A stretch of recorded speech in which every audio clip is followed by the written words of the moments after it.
तो hello everyone, आज का टॉपिक है प्रीवियस ईयर क्वेश्चन।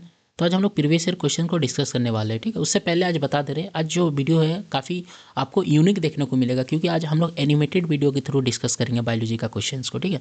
तो आप लोग लास्ट तक जरूर वीडियो देखिएगा, ताकि आपको एनिमेटेड वीडियो जो है आपका बायोलॉजी का टॉपिक से उसको आपको अच्छा से समझ में आएगा, ठीक है। तो उससे पहले हम लोग देखते हैं आज हम लोग क्या क्या स्टडी करने वाले हैं। तो पहला क्वेश्चन क्या आपका केमिस्ट्री से है, वाटर ऑफ क्रिस्टलाइजेशन से, तो उसको हम लोग देखेंगे। जो सेकंड नंबर आपका ऑर्गेनिक केमिस्ट्री से है, जो आपका कंपाउंड है, मतलब कार्बन कंपाउंड से, ठीक है, उसको हम लोग देखेंगे। उसके बाद उसका इमेज को देखेंगे क्रिस्टलाइजेशन का, किसका हम लोग एक स्पेसिफिक एग्जांपल लिए हैं, स्पेसिफिक आपका कॉपर सल्फेट पेंटाहाइड्रेट का, ठीक है। उसके बाद एक तो आपका मेटल नॉन मेटल से, उसको भी हम लोग देखेंगे। उसके नीचे एक रिएक्शन है, उसको भी हम लोग देखेंगे, जो आपका ऑक्सीडेशन रिडक्शन को शो करेगा। उसके बाद आपका जो आपका रूम टेम्परेचर पे जो आपका मेटल और नॉन मेटल लिक्विड फॉर्म में पाया जाता है, उसको हम लोग देखेंगे। उसके बाद हम लोग केमिकल रिएक्शन को हम लोग सॉल्व करेंगे। उसके बाद आपका और एक बायोलॉजी से डीएनए या जीन्स के बारे में, तो हम लोग उसको स्टडी करेंगे, ठीक है। एक आपका फिर से आपका नर्वस सिस्टम से पूछा गया क्वेश्चन है, इसको भी हम लोग डिस्कस करेंगे। इसका आपका एनिमेटेड वीडियो आपको दिखाएंगे, ठीक है। काफ़ी अच्छा से समझ में आएगा, पूरा एनिमेटेड रहेगा वीडियो, ठीक है। तो इसके लिए आपको वेट करना होगा, क्योंकि आपका जब ये क्वेश्चंस में आएंगे तभी हम इसको समझाएंगे, ठीक है। उसके बाद आपका नेक्स्ट क्वेश्चन, हाँ, उसी का अच्छा से इमेज, एक तो जूम आपका इमेज दिखाएंगे किस तरह से अटैच रहता है आपका, ठीक है। उसके बाद आपका क्रोमोसोम्स, वही वही चीज़ है आपका बायोलॉजी का क्वेश्चन है। हाँ, इसमें भी आपका फिगर समझ में आएगा, अच्छा से समझाएंगे। जैसे ह्यूमन आई के बारे में दिया गया, उससे क्वेश्चन पूछा गया। उसके बाद मैग्नेटिक फील्ड के बारे में दिया हुआ, उसको देखेंगे। उसके बाद आपका लाइट चैप्टर से है, जो लेटरल डिस्प्लेसमेंट है, काफ़ी बेहतर क्वेश्चन है ये। ऐसा क्वेश्चन पूछा गया, हमको अच्छा लगा कि चलिए आपका सीबीएसई में ऐसा क्वेश्चन आ रहा है, बहुत अच्छा क्वेश्चन है लेटरल डिस्प्लेसमेंट। उसके बाद आपका क्या है, आपका क्या है, आपका ब्रेन से आपका टॉपिक है, बायोलॉजी से ही है, ठीक है। उसके बाद आपका क्या है, आपका हार्मोन से है, जो आपका टेंड्रिल्स होता है उसके बारे में बताएंगे। और फिर आपको ह्यूमन ब्रेन का वही बताएंगे, ठीक है। समझ में आ गया आप लोगों को, ठीक है। समझ में आ गया आप लोगों को, तो चलिए लेक्चर को स्टार्ट करते हैं, ठीक है। पहला क्वेश्चन से आपका जाते हैं। तो पहला क्वेश्चन क्या आपको समझ में आ रहा है। तो पहला क्वेश्चन से आपका कंसीडर द फॉलोइंग कंपाउंड, ये सब कंपाउंड दिया गया है। तो पूछ रहे the compound having maximum number of water of crystallization. तो आपको क्या बोल रहा है, ऐसा कंपाउंड जिसमें मैक्सिमम नंबर ऑफ क्या रहे, वाटर मॉलिक्यूल्स रहे। तो आपको पहले इसका पहले आपको जानना होगा कि वाटर ऑफ क्रिस्टलाइजेशन होता क्या है। आपको ये क्वेश्चन अगर सॉल्व करना है, तो उससे पहले उसको जानना होगा ना कि एक्चुअली होता क्या, मतलब वो पूछ क्या रहा है, एक्चुअली उसका मीनिंग क्या है क्वेश्चन का, ठीक है। तो पहले आपको समझना होगा कि वाटर ऑफ क्रिस्टलाइजेशन होता क्या है। तो क्या होता है, water of crystallization is the fix number of water molecules. मतलब क्या होता है ये, मतलब किसी भी कंपाउंड के साथ एक fix number of water molecules उसके साथ केमिकली बॉन्डेड रहता है, ठीक है। मतलब कोई भी अगर कंपाउंड है, उसके साथ अगर कोई कुछ मतलब कुछ परसेंटेज में, या फिर कुछ आपका कुछ नंबर पे अगर वाटर मॉलिक्यूल्स अटैच रहता है केमिकली, तो उसको हम लोग वाटर ऑफ क्रिस्टलाइजेशन बोलते हैं, ठीक है। और जिसके कारण उसके पास एक आपका शेप आ जाता है, यानी कि क्रिस्टल फॉर्म बनता है, ठीक है। उसी को बोला जाता है वाटर ऑफ क्रिस्टलाइजेशन, ठीक है। उसके बाद हम लोग नेक्स्ट क्वेश्चन क्या बोल रहे हैं, it is not free water. ये एक फ्री वाटर नहीं होता, यानी कि ऐसा ये नहीं कि वाटर मूव कर रहा है, या फिर आपका वाटर आपका वेपर फॉर्म में चेंज हो रहा है, ये वाटर नहीं होता। ये वाटर उसके साथ केमिकली बॉन्डेड रहता है, जो एक क्रिस्टल के लिए रिस्पॉन्सिबल होता है, ठीक है। जैसे आपका ये जैसे फ्री वाटर जैसे मॉइस्चर हो गया, वो नहीं है। ये क्या बोल रहा है, it is a part of the internal structure of the crystal lettuce. ये क्या बनाता है, आपका इंटरनल स्ट्रक्चर बनाता है, किसका, क्रिस्टल लेटिस का। लेटिस आपको पता होना चाहिए, एक शेप होता है, ठीक है, 3D, जिस सॉलिड का कोई ना कोई शेप होता है, उसको क्रिस्टल लेटिस बोला जाता है। लेकिन किसी भी कंपाउंड में अगर कुछ fix number of water molecules अगर केमिकली बॉन्डेड रहता है, तो वो एक शेप के लिए रिस्पॉन्सिबल होता है, जिसको वाटर ऑफ क्रिस्टलाइजेशन बोला जाता है, ठीक है। ये मेरा बात को समझ में है, ये सुनिए, ठीक है, जो हम बोल रहे हैं। इट हेल्प्स डिफाइन, ये क्या करता है, हेल्प करता है किसको, define the shape and colour of the crystal. ये किस लिए रिस्पॉन्सिबल होता है, उसका शेप के लिए रिस्पॉन्सिबल होता है, और उसका क्रिस्टल के लिए, किस कौन सा crystal, colour of the crystal के लिए। क्यों, क्योंकि जो आपका वाटर मॉलिक्यूल्स अगर उस कंपाउंड में पहले से नहीं रहेगा, तो उसका कलर कुछ अलग रहेगा, और जब वो वाटर मॉलिक्यूल उसके साथ केमिकली बॉन्डेड हो जाता है, तो वो कुछ डिफरेंट कलर शो करता है। इसीलिए बोलते हैं वो कलर के लिए भी रिस्पॉन्सिबल है।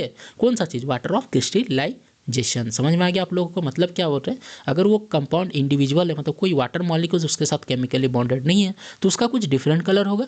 और जब वाटर मॉलिक्यूल्स उसके साथ अटैच हो जाएगा, तो उसका कुछ डिफरेंट कलर होगा, ठीक है, वो हम बता रहे हैं, ठीक है। तो इसी को जनरली हम लोग वाटर ऑफ क्रिस्टलाइजेशन बोलते हैं, ठीक है। उसके बाद आप लोग अच्छा से और पढ़िएगा हायर क्लास में क्या होता है, मतलब कुछ होता नहीं है, और आप लोग उसमें डीपली थोड़ा सा देखिएगा कि लैटिस किस तरह से फॉर्म करता है ना। चलिए आपका फिर एग्जाम्पल में बोल रहा है, इसमें से किसके पास सबसे ज़्यादा आपके पास क्या होता है, वाटर मॉलिक्यूल्स होता है, ठीक है। तो पहला क्या, फेरस सल्फेट, क्या है पहला यहाँ पर हम बता रहे हैं, ठीक है, फेरस सल्फेट। तो फेरस सल्फेट हमेशा याद रखिएगा, ये 7H2 वाटर रहता है इसके साथ, मतलब ये फिक्स रहता है, ये जो 7 है इसका कॉफिशिएंट है वाटर मॉलिक्यूल्स का, मतलब वो 7 रहता है, ठीक है। जिसको हम लोग इसको क्या बोला जाता है, एक अलग इसका कलर जो बनता है, ये बनता है ग्रीन कलर, क्या बनता है, ग्रीन, इसीलिए इसको ग्रीन विट्रॉल बोला जाता है। क्या बोला जाता है, ग्रीन विट्रॉल। क्या बोला हम, फेरस सल्फेट हेप्टाहाइड्रेट, इसका नाम होता है फेरस सल्फेट हेप्टाहाइड्रेट, ठीक है। उसके बाद आपका सेकंड एग्जांपल किया कॉपर सल्फेट। तो कॉपर सल्फेट के साथ फिक्स नंबर कितना रहता है, CuSO4 2H2O, यानी कि इसके पास दो मॉलिक्यूल्स वाटर का रहता है जो फिक्स रहता है, ठीक है, जिसको बोल सकते हैं कॉपर सल्फेट डाइहाइड्रेट। क्या बोल सकते हैं, डाइहाइड्रेट। और हम लोग इसको जानते हैं, आप लोग क्लास 10 में पढ़े होंगे आप इसके बारे में, इसको बोला जाता है आपका क्या, जिप्सम बोला जाता है ना। जिप्सम तो कॉपर सल्फेट को नहीं बोला जाता, सॉरी, वो आपका कैल्शियम सल्फेट को बोला जाता है, ठीक है। ये कॉपर सल्फेट है, ये कॉपर सल्फेट है, ठीक है। कॉपर सल्फेट के साथ 2H2O नहीं रहता, सॉरी, हम कैल्शियम सल्फेट यहाँ पर सोचे थे, एक्चुअली कैल्शियम सल्फेट के साथ जो रहता है वो 2H2O रहता है, ठीक है। इसके साथ 5H2O रहता है, यानी कि इसको हम लोग पेंटाहाइड्रेट बोलते हैं। क्या बोल रहे हैं हम लोग, कॉपर सल्फेट। देखिए कॉपर और कैल्शियम से थोड़ा डिस्टर्ब हो गया था, ठीक है। एक्चुअली हम लिख भी रहते हैं यहाँ पर कैल्शियम भी, ठीक है। तो यहाँ पर एक्चुअली होगा कॉपर सल्फेट आपका 5H2O, मतलब जो कॉपर सल्फेट के साथ फिक्स नंबर ऑफ वाटर रहता है वो कितना मॉलिक्यूल्स रहता है, 5 मॉलिक्यूल्स रहता है, जिसको हम लोग बोलते हैं कॉपर सल्फेट पेंटाहाइड्रेट बोलते हैं। जिसका कलर जो होता है ये क्या होता है, ब्लू होता है, इसीलिए इसको आप लोग देखिएगा केमिस्ट्री में इसको ब्लू विट्रॉल बोला जाता है। इसका एक दूसरा नाम है, उसको बोलते हैं ब्लू विट्रॉल। क्या बोलते हैं, ब्लू विट्रॉल, ठीक है। ये जो कॉपर सल्फेट पेंटाहाइड्रेट होता है इसके पास एक क्रिस्टल शेप होता है ना, वो लेटिस होता है ना, क्रिस्टल शेप होता है, जिसको हम लोग क्या बोलते हैं, ब्लू विट्रॉल। क्या बोलते हैं, ब्लू विट्रॉल बोलते हैं। समझ में आ गया। उसके साथ आपका फिर देखिए यहाँ पर कैल्शियम सल्फेट भी दे, इसीलिए यहाँ पर कन्फ्यूज हुए थे, एक्चुअली यहाँ पर कैल्शियम सल्फेट भी है। तो कैल्शियम सल्फेट को हम बता दिए, यहाँ पर क्या होता है, डाइहाइड्रेट होता है। ये कैल्शियम सल्फेट क्या होता है, डाइहाइड्रेट, जिसको हम लोग क्या बोलते हैं, जिप्सम बोलते हैं। क्या बोलते हैं, जिप्सम। क्या बोलते हैं, जिप्सम बोलते हैं, ठीक है। इसको जिप्सम बोला जाता है। इसी को पता है आप लोग को, अगर हम लोग गर्म करते हैं तो हाफ मॉलिक्यूल्स अगर वाटर को रिमूव करते हैं तो आपका वो प्लास्टर ऑफ पेरिस बनता है। वो डिफरेंट मॉलिक्यूल्स होता है और ये डिफरेंट मॉलिक्यूल्स होता है, दोनों का यूजेस थोड़ा लगभग अलग है, ठीक है। तो हम लोग क्या देख लिए, कॉपर क्या बोलते हैं इसको, कैल्शियम सल्फेट। देखिए बार बार कॉपर ही याद आ रहा है, ठीक है। ये आपका क्या होता है, कैल्शियम सल्फेट होता है। इसको बोलते हैं डाइहाइड्रेट, क्योंकि यहाँ पर 2 मॉलिक्यूल्स वाटर का रहता है। तो यहाँ पर हम लोग क्या देखें, 2 मॉलिक्यूल्स देखें, यहाँ पर हम लोग 5 मॉलिक्यूल्स देखें, और आपका ये यहाँ पर आपका इसको काट देते या फिर ए लिख देते, फिर कंफ्यूज हो जाइएगा। ये 2 हो गया, ये 5 हो गया, ये 7 हो गया। और उसके साथ और एक लास्ट वाला एग्जांपल है Na2CO3। Na2 हम लोग जानते हैं इसको क्या बोलते हैं, Na2CO3 को बताइए आप लोग कमेंट में, इसको क्या बोला जाता है। तो Na2CO3 जो होता है आपका, ये होता है वाशिंग सोडा। क्या होता है, वाशिंग सोडा। तो इसका जो मॉलिक्यूल्स का फिक्स नंबर होता है वो 10 होता है। इसका जो वाटर मॉलिक्यूल्स होता है वो कितना होता है, 10 होता है। तो इसीलिए हम लोग बोल सकते हैं जो आपका सोडियम कार्बोनेट होता है, जिसको हम लोग क्या बोलते हैं, वाशिंग सोडा बोलता है, उसका सबसे ज़्यादा आपका कॉफिशिएंट है वाटर मॉलिक्यूल्स का, यानी कि जो वाटर मॉलिक्यूल्स है सबसे ज़्यादा किसके साथ है, सोडियम कार्बोनेट के साथ है। तो हम लोग क्या बोलेंगे, maximum number of water of crystallines किसके पास है, सोडियम कार्बोनेट के पास है। और कितना है, 10 है। तो इसको हम लोग बोलते हैं क्या, सोडियम कार्बोनेट डेकाहाइड्रेट। तो इसका आंसर कौन हो जाएगा, डी हो जाएगा। देख लिया हम लोग। फेरस सल्फेट के साथ 7H2O, इसको बोला जाता है ग्रीन विट्रॉल। कॉपर सल्फेट के साथ 5H2O, जिसको बोला जाता है ब्लू विट्रॉल, ठीक है। उसके बाद कैल्शियम सल्फेट के साथ कितना मॉलिक्यूल रहता है, 2H2O रहता है, इसको बोला जाता है आपका जिप्सम, और जिसका कलर व्हाइट होता है। और सोडियम कार्बोनेट, जिसको बोला जाता है वाशिंग सोडा। क्या बोला जाता है, वाशिंग सोडा, जिसके साथ कितना मॉलिक्यूल्स रहता है, 10 मॉलिक्यूल्स रहता है जिसके साथ, ठीक है। इसको बोला जाता है सोडियम कार्बोनेट डेकाहाइड्रेट। क्या बोला जाता है, सोडियम कार्बोनेट डेकाहाइड्रेट। तो आपका सबसे ज़्यादा वाटर ऑफ किसके साथ अटैच हुआ, इस 10 के साथ, यानी कि सोडियम कार्बोनेट के साथ, ठीक है। तो इसका आंसर क्या हो जाएगा, डी हो जाएगा। क्या हो जाएगा, डी, ठीक है। उसके बाद हम बता रहे हैं आपका इसके साथ एक इमेज भी ली, इमेज को दिखाते हैं पहले, ठीक है। देखिए ये पूरा जो आपको इस पेन का कलर चेंज कर लेते हैं तब समझ में अच्छा आएगा, ठीक है। देखिए ये पूरा आपको दिख रहा है, ये इसका क्रिस्टल है, किसका बाबू, कॉपर सल्फेट का पेंटाहाइड्रेट का, ठीक है। ये क्या है आपका क्रिस्टल है। क्रिस्टल मतलब कुछ नहीं, आपको डरना नहीं है। क्रिस्टल क्या होता है, क्रिस्टल एक शेप है, ठीक है, एक शेप है, सॉलिड शेप है, जो पहले वो था नहीं। जब उसको हम लोग पानी, उसमें फिक्स नंबर वाटर ऐड हुआ, यानी कि केमिकल बाउंडेड किया, तो वो उसका शेप बन गया। उसको हम लोग बोलते हैं क्या बोलते हैं, कॉपर सल्फेट पेंटाहाइड्रेट। तो देखिए इसका और अच्छा से एग्जांपल, इसमें मतलब अच्छा से इमेज को लिए, देखिए बीच में कॉपर है, इसको 5 तरफ से वाटर मॉलिक्यूल्स क्या किया गया, केमिकली अटैच किया गया। देखिए 1 2 3 4 और 5, 5 को वाटर मॉलिक्यूल से किसके साथ, कॉपर के साथ। और क्या रिस्पॉन्सिबल कर रहा है, ये कॉपर सल्फेट का रिस्पॉन्सिबल कर पेंटाहाइड्रेट का, ठीक है। आ गया समझ में? तो ये समझ में आ गया copper sulphate, copper sulphate pentahydrate, ये क्या होता है आपका वाटर मॉलिक्यूल से अटैच रहता है हर तरफ से, देखिए है ना, जिस इसमें 1 2 3 4 5 रहेगा, ठीक है, और बीच में रहेगा कॉपर, जिसके कारण उसके पास एक क्या होता है, एक ये आ जाता है, शेप आ जाता है, ठीक है, जिसको कॉपर सल्फेट पेंटाहाइड्रेट बोला जाता है, ये वाला शेप है पूरा इसका, ठीक है। तो नेक्स्ट क्वेश्चन मूव ऑन करते हैं, जो सेकंड उसमें क्वेश्चन था, क्या है आपका, द नेम, क्या था, the name of the formula पे third member of homologous series of alkyne. हाँ देखिए यहाँ पर एल्काइन है मतलब अनसैचुरेटेड है, क्या है, अनसैचुरेटेड, ठीक है, अनसैचुरेटेड हाइड्रोकार्बन है। तो अनसैचुरेटेड हाइड्रोकार्बन में क्या होता है बताइए, आपका इसका जनरल फार्मूला बताइए, जीएफ, फिर से जीएफ मतलब उल्टा मत सोचिएगा, देखिए बहुत सारे बच्चे को इससे दिक्कत होती है, जीएफ मतलब थोड़ा मतलब ये सोचते हैं वो लोग, आज का जो आपका टेक्नोलॉजी चल रहा है मॉडल, आपका मॉडर्न टेक्नोलॉजी की, जीएफ मतलब गर्लफ्रेंड और बीएफ मतलब बॉयफ्रेंड, वो हम नहीं बता रहे हैं, पर इसका जनरल फार्मूला बता रहे हैं, ठीक है। तो जीएफ से आपको कंफ्यूज नहीं करना है। तो आपका जीएफ इसका, सॉरी फिर से जीएफ बता रहे, तो आप लोग उसको ये कीजिए ना, जनरल फार्मूला क्या होता है इसका, CnH2n-2 होता है, ठीक है। इसको हम मिटा दे रहे थोड़ा सा, ये थोड़ा आपको कंफ्यूज कर रहा होगा, CnH2n-2, ये आपका जनरल फार्मूला होता है। तो क्या बोला, alkyne, the name of the formula third member, third member मतलब कार्बन कितना रहेगा, 3 रहेगा, ठीक है। तो हम लोग तीन कार्बन लिखते हैं हम लोग, तो C3H2 इंटू एन का वैल्यू क्या आ जाएगा, 3, एन का वैल्यू क्या आ जाएगा, 3 आ जाएगा, तो H2 इंटू 3 -2, ठीक है। तो C3H6 -2, तो क्या आ जाएगा, C3H क्या आ जाएगा, 4 हो जाएगा, ये आपका चौथा मेंबर हो जाएगा। तो कहीं दिख रहा है आपको C3H पर, हाँ दिख रहा है, देखिए प्रोपाइन, आपको पता है इसका जो सफिक्स होता है YNE होता है, क्या होता है YNE, तो ये क्या होगा, प्रोपाइन होगा, क्योंकि आपको 3 कार्बन को क्या बोलते हैं, क्या बोलते हैं जी, प्रोपेन, प्रॉप बोलते हैं, मीथ ईथ प्रॉप बोलते हैं ना, तो प्रॉप तो लिखेंगे साथ में सफिक्स क्या आएगा, YNE, तो इसको क्या बोलेंगे, प्रोपाइन, क्या बोलेंगे, प्रोपाइन, ठीक है। आ गया समझ में, ये दोनों क्वेश्चन डिस्कस हो गया, ये भी बता दिए। आपका पहला क्वेश्चन को तो काफ़ी अच्छा से डिस्कस किया, उसको तो आप लोग समझ गए होंगे, अगर नहीं समझे तो इसको फिर से वापस देखिएगा, ठीक है। नेक्स्ट क्वेश्चन मूव ऑन करते हैं उसके बाद आपका, ठीक है। तो मेटल्स क्या बोल रहा है, metal and non metal that exist in liquid state room temperature, मतलब कौन सा मेटल और कौन सा नॉन मेटल है जो आपका क्या लिक्विड स्टेट में पाया जाता है। तो आपको सबसे मेटल के लिए बता रहे हैं और आपका नॉन मेटल्स के लिए बता रहे हैं, ठीक है।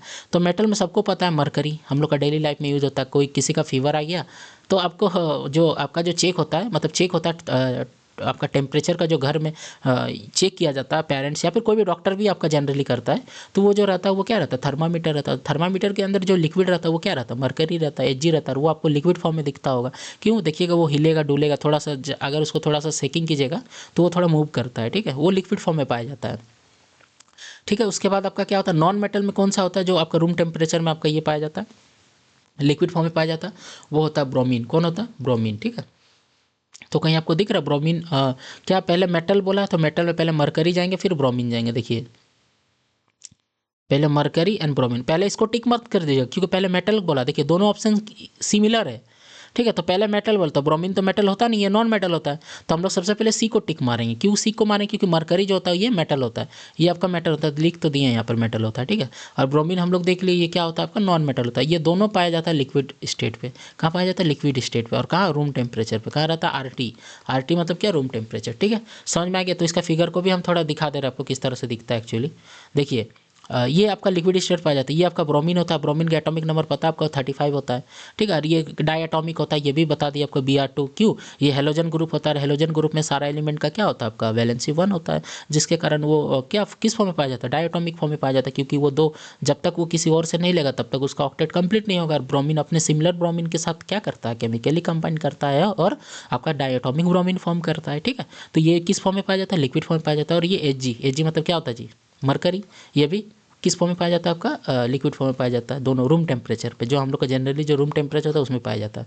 समझ में आ गया, देखिए ये लिक्विड फॉर्म में पाया जाता है। और आप एग्जांपल वेस्ट तो बता दिए जो घर में यूज़ होता है डोमेस्टिक पर्पज़ के लिए, या फिर डॉक्टर भी उसका यूज़ करते हैं as a thermometer to check the आपका ह्यूमन टेम्परेचर, ठीक है, उसको हम लोग देखते हैं। तो वो भी क्या होता है, मरकरी होता है, वो किस फॉर्म में पाया जाता है, लिक्विड फॉर्म में पाया जाता है। दोनों समझ में आ गया। इसका एटॉमिक नंबर 80 होता है और इसका एटॉमिक नंबर जो होता है वो 35 होता है। समझ में आ गया आप लोगों को। तो नेक्स्ट क्वेश्चन मूव ऑन करते हैं आपका, ये हो गया, समझ में आ गया। आपका क्या बोल रहे हैं, केमिकल रिएक्शन दिया हुआ है MnO2 HCl MnCl2 +2, the reaction is given above the redox reaction because in this, ये क्यों आपका रेडॉक्स रिएक्शन है ये बताना होगा, ठीक है। तो आपको पता MnO2 मैग्नीज डाइऑक्साइड है, तो इसके साथ क्या हो रहा है MnCl2, मतलब इससे ऑक्सीजन हट रहा है, मतलब यहाँ पर MnCl क्या हो रहा है, MnO2 का क्या रिड्यूस हो रहा है। और आपका HCl पहले हाइड्रोजन है इसके साथ, फिर अभी क्या हो जा रहा है आपका Cl, मतलब क्या हो जा रहा है आपका ये आपका H2O, सॉरी यहाँ पर हाइड्रोजन का क्या है ऑक्सीजन के साथ ऐड हो जा रहा है, ये HCl के साथ क्या हो जा रहा है हाइड्रोजन का ऐड हो जा रहा है। तो मतलब क्या हो रहा है यहाँ पर आपका HCl का ऑक्सीडाइज हो रहा है। बट इसका जो मतलब अगर हम आप बोलिएगा ना ये एक्चुअल रीजन क्या हो रहा है, जो आपका ऑक्सीडेशन रिडक्शन हो रहा है वो आपका इलेक्ट्रॉन का ट्रांसफर से हो रहा है एक्चुअली, है ना।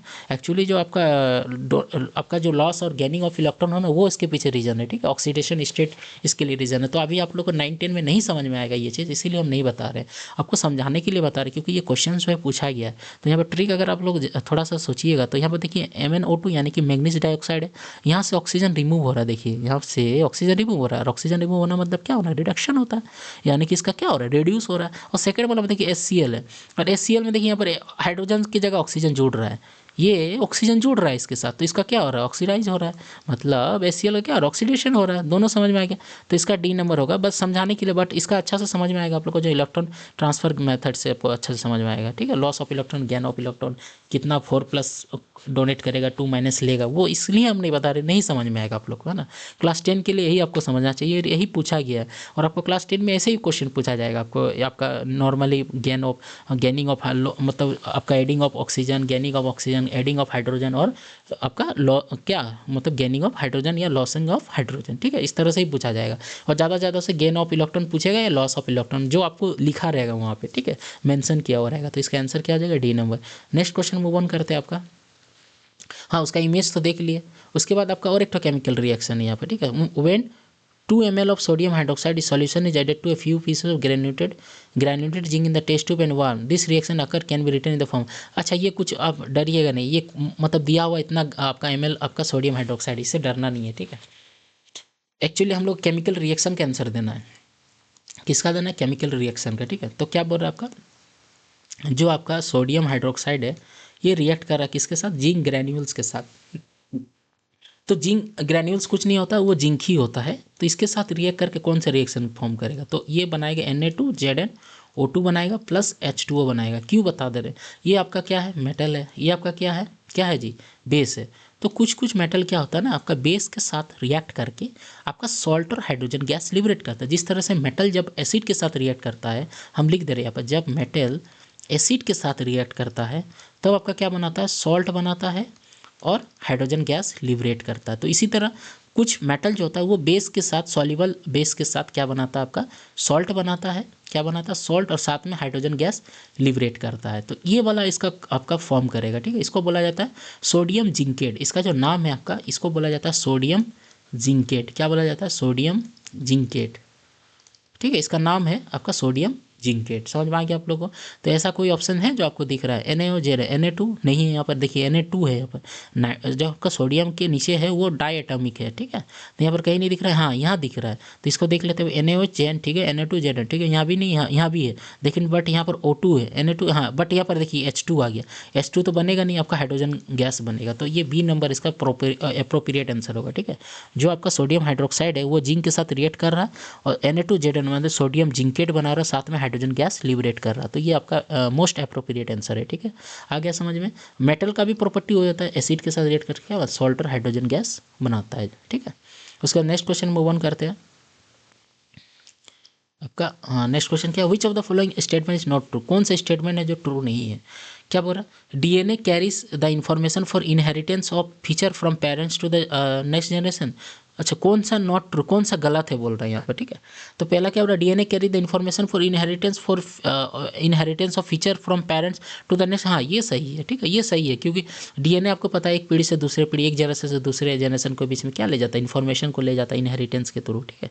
ये इंपॉर्टेंट है, ठीक है, क्योंकि हम लोग जानते हैं DNA is the genetic material passed from one generation to the next generation, ठीक है, carrying the genes that determine the future, ठीक है, ये डिफाइन करता है DNA, ठीक है। ये तो सही है। सेकंड क्या बोल रहा है DNA is the information source for making protein. हाँ ये भी सही है, क्यों, बिकॉज आपका जो DNA होता है वो मतलब आपका जो जीन होता है वो आपका क्या होता है सिगमेंट ऑफ DNA होता है, ठीक है। DNA कंटेंट द क्या होता है वो आपका ये करता है प्रोटीन्स ये करता है, ठीक है।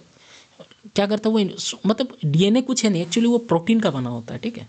तो वो जो इन्फॉर्मेशन सोर्स होता है वो क्या बनाता है, प्रोटीन बनाता है, और फिर दूसरे आपका जो आपका दूसरा जीन मतलब जनरेशन में होता है उसको वो ट्रांसफ़र करता है, यानी कि ये भी फीचर सही है, ठीक है। एक्चुअली क्या बोल रहा है, DNA is the information source for making protein. हाँ, मेकिंग प्रोटीन, प्रोटीन ही होता है जो आपका मतलब वो बना होता है प्रोटीन से, बट ये इन्फॉर्मेशन को ये करता है, कैरीड आउट करता है, ठीक है। तो दूसरा भी सही है आपका, ठीक है। तीसरा क्या बोल रहा है, change in information lead to a different protein.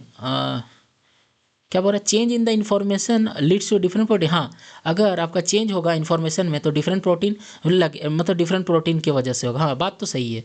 कैसे बता दें, आपका जो मतलब परिवर्तन होगा यानी कि चेंज होगा प्रोटीन की संरचना में, तो वो आपका क्या बदल जाएगा, उसका डिफरेंट इन्फॉर्मेशंस जाएगा उसमें, ठीक है।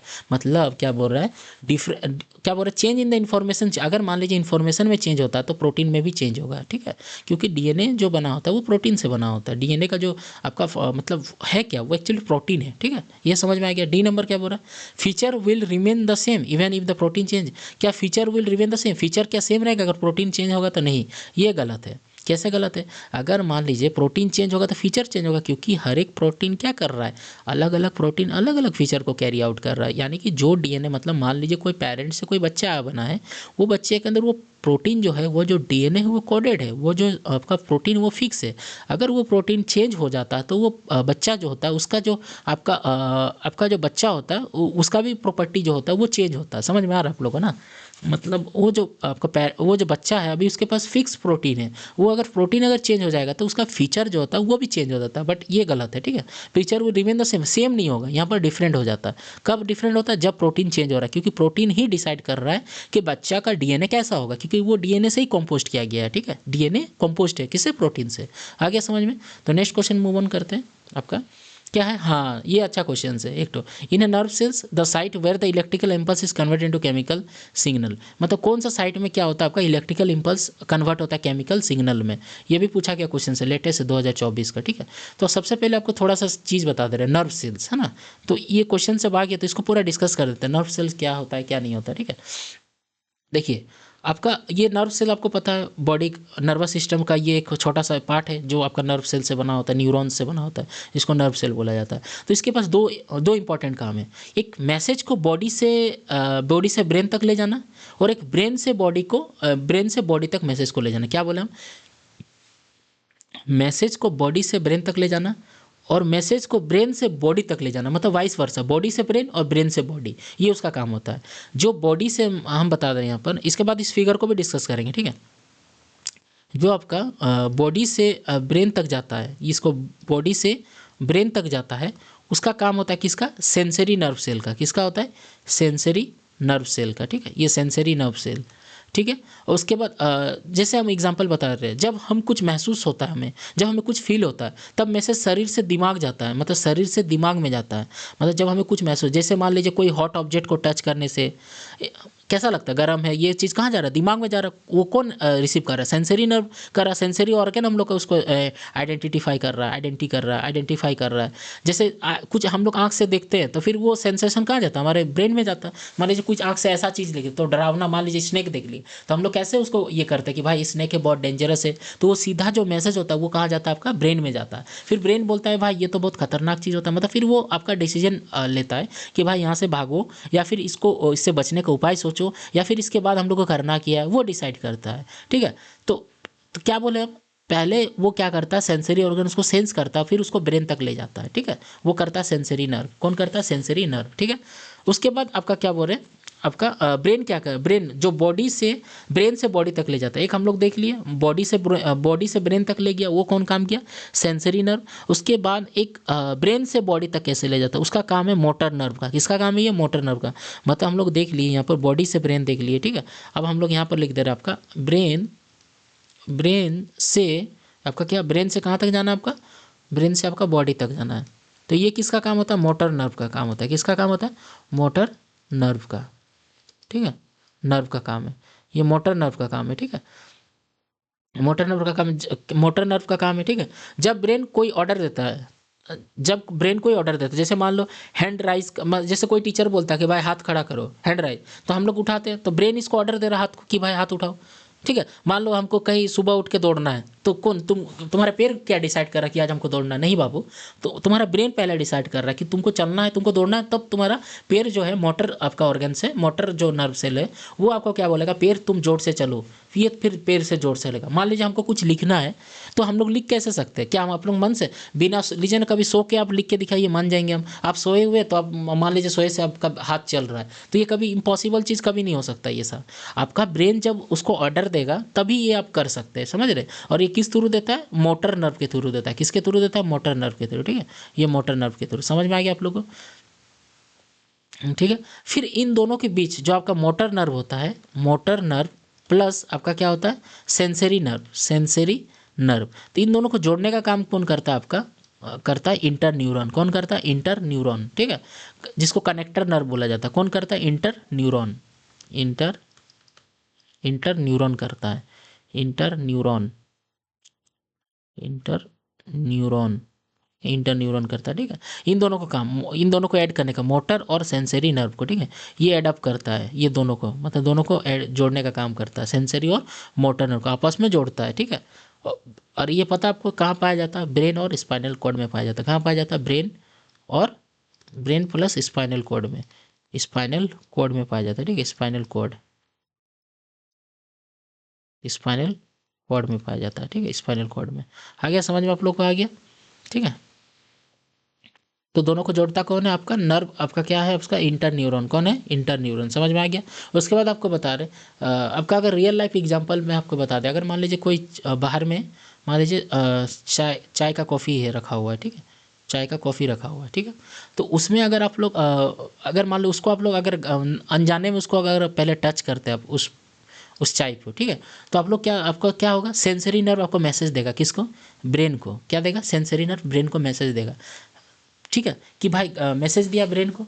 फिर ब्रेन ने सोचा, क्या सोचा? कि हाथ अब यहाँ से हटाना होगा। ये चीज़ बहुत फास्ट होता है, बट हम आपको समझाने के लिए बता रहे हैं। क्या होगा फिर? यहाँ से आपका क्या होगा? ये पूरा गर्म रहेगा, और गर्म रहेगा तो क्या होगा? आपका हाथ हटेगा पीछे। फिर मोटर नर्व ने क्या ऑर्डर देगा? मसल्स को। मोटर नर्व ने ऑर्डर भेजा किसको? मसल्स को भेजेगा। फिर ये हाथ तुरंत हट जाएगा, मतलब जो पहले आपके पास पहले इसको छुए, तो छूने से गर्म लगा, वो आपके ब्रेन के पास गया, किसके थ्रू? सेंसरी नर्व के थ्रू।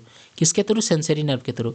फिर जब आपने ये हाथ हटाया तो ब्रेन ने ऑर्डर दिया आपको, ब्रेन ने सोचा कि हाथ हटाओ, फिर आपका हाथ हटा, यहाँ से हाथ हटा, मतलब हाथ हटा ना, फिर मोटर नर्व्स क्या किया? मोटर नर्व ने ऑर्डर को भेजा, किसको भेजा? मसल्स को भेजा। समझ रहे हैं ना? पहले ब्रेन गया, ब्रेन के पास गया, गर्म है, फिर ब्रेन ने ऑर्डर दिया, ठीक है, फिर गर्म है, फिर आपका मसल्स को वो ऑर्डर दिया मोटर नर्व कि ये हाथ हटाओ, बहुत गर्म है, हाथ तुरंत हट जाएगा। तो ये आपका एक रियल एग्जांपल, डेली लाइफ का एग्जांपल देके हम समझा दिए।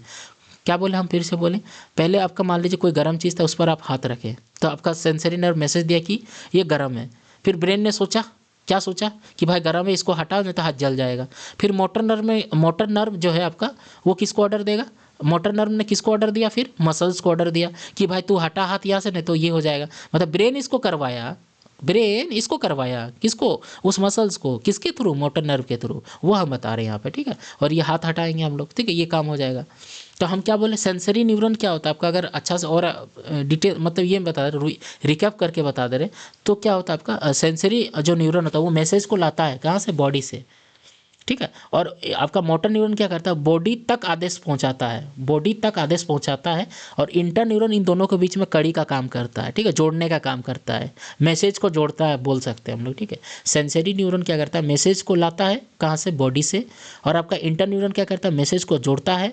और मोटर न्यूरॉन क्या करता है? बॉडी तक आदेश पहुंचाता है कि भाई तू हाथ हटा, नहीं तो तेरा हाथ जो है वो जल जाएगा। समझ में आ गया आप लोग को? ये समझ में आ गया? फिर अभी हम इसका चीज़ कुछ कुछ बता दे रहे हैं, ठीक है। समझ में आ गया आप लोगों को पूरा?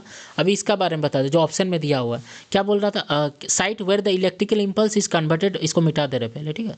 पहले आप लोग देख के या फिर नोट करना तो कर लीजिए, उसके बाद हम मिटा दे रहे पूरा, ठीक है, ठीक है, समझाने के लिए मिटा दे रहे हैं, ठीक है।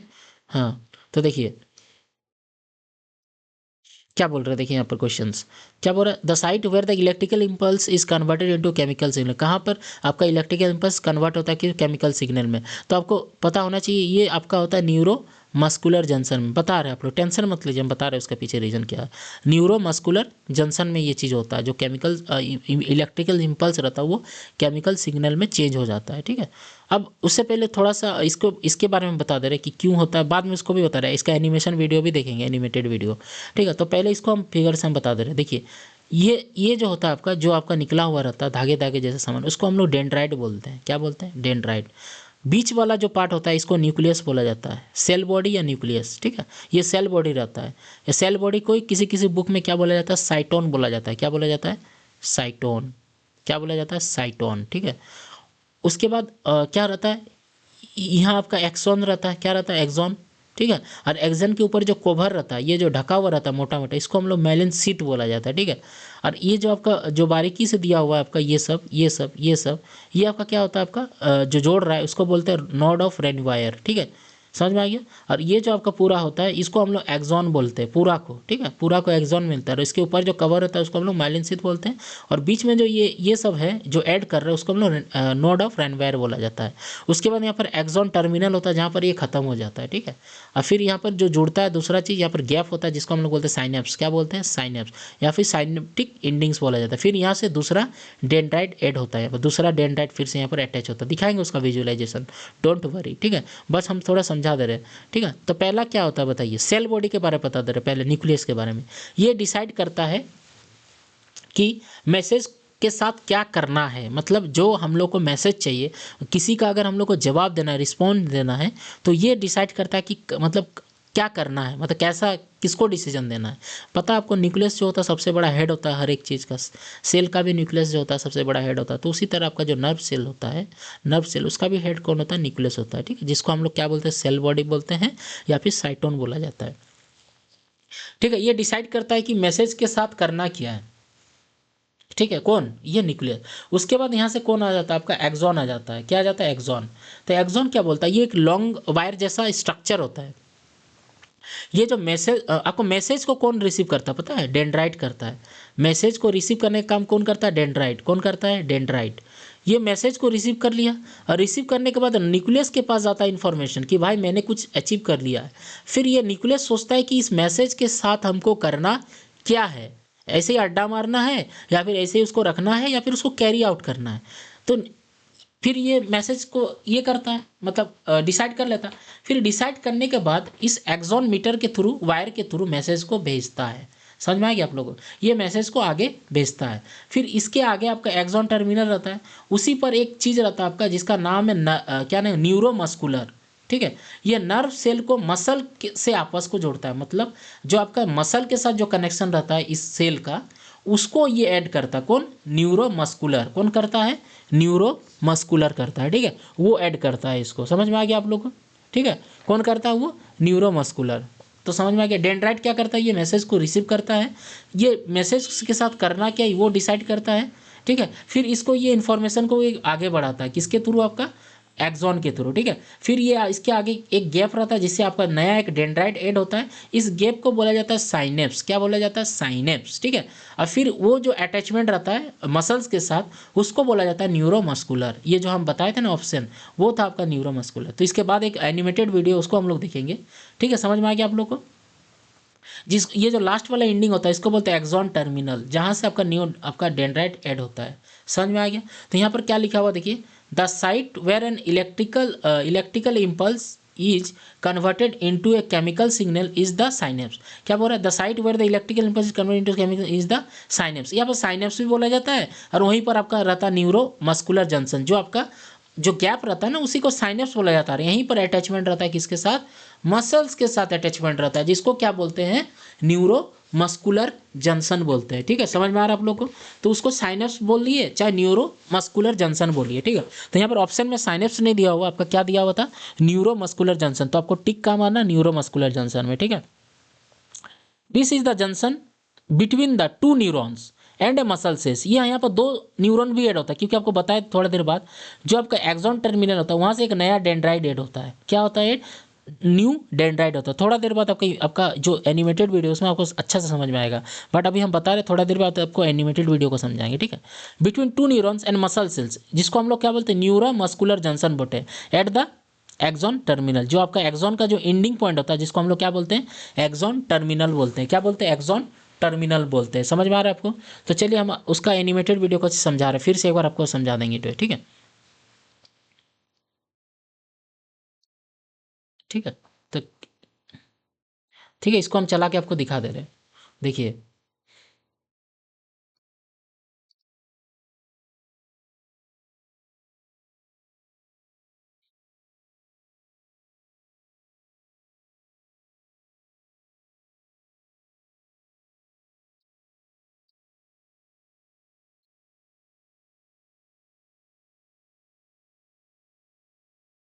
देखिए ये पूरा एनिमेटेड वीडियो आपका, ठीक है। जिस तरह से आप देख रहे हैं पूरा ये आपका ये है, ठीक है, एनिमेटेड है। ठीक है, देखिए।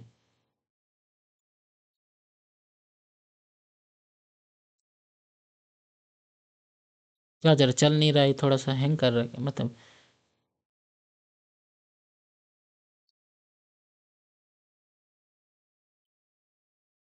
ठीक है, इसको चला के दिखा रहा है आपको, देखिए। ठीक है, थोड़ा सा पेशेंस रखिए, हम आपको समझा रहे हैं, सारा चीज़ बता रहे हैं इसके बारे में। देखिए पूरा चीज़, देखिए। ये आपका एक्सॉन टर्मिनल है, फिर से रेड पेन को सिलेक्ट कर लेते, रुकिए, है ना, थोड़ा सा। देखिए, ये आपका एक्सॉन टर्मिनल है ना। यहाँ से एक नया डेंड्राइट ऐड किया गया, देखिए।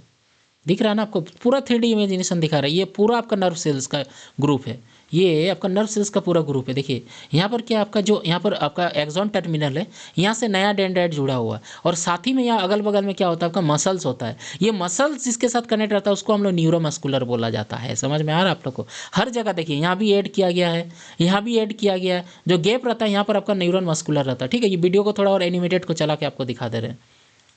ठीक है, देखिए आराम से देखिए आप लोग, है ना। देखिए थोड़ा, देखिए फिर जो इसको पहले क्लियर कर देते हैं, थोड़ा सा रुकिए आप लोग, है ना। इसको पहले पूरा क्लियर कर देते हैं, इरेज करके। थोड़ा सा पेशेंस रखिए, आप लोग को सब समझ में आने वाला है, ऐसा नहीं कि नहीं समझ में आने वाला है।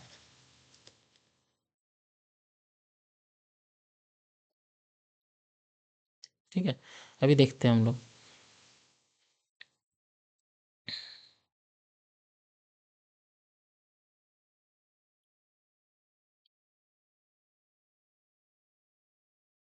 देखिए किस तरह से हो रहा है, देखिए आप लोग, पूरा अटैचमेंट है, देखिए किस तरह से पूरा जुड़ा हुआ, देखिए।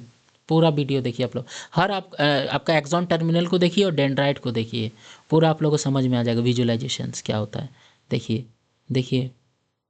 ठीक है, देखिए किस तरह से, फिर आपको समझा रहे, थोड़ा सा रुकिए, रुकिए, इसको घूमने देते हैं। हाँ, देखिए हर तरफ आपका जुड़ा हुआ है।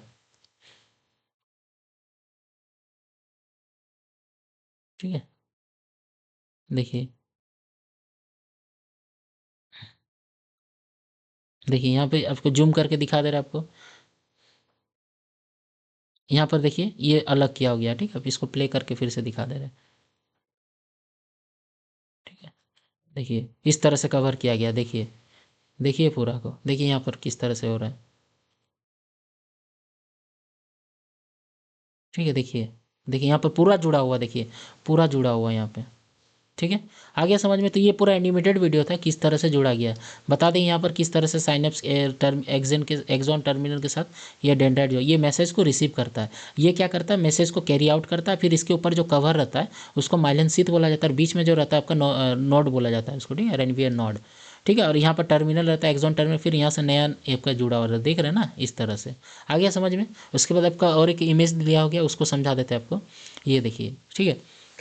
ये यहाँ पर देखिए आपका, ये आपका क्या है, मोटर न्यूरॉन है, जो पता आपको बता दिए थे मोटर न्यूरॉन क्या होता है, ब्रेन से आपको मैसेज को कैरी आउट करता है।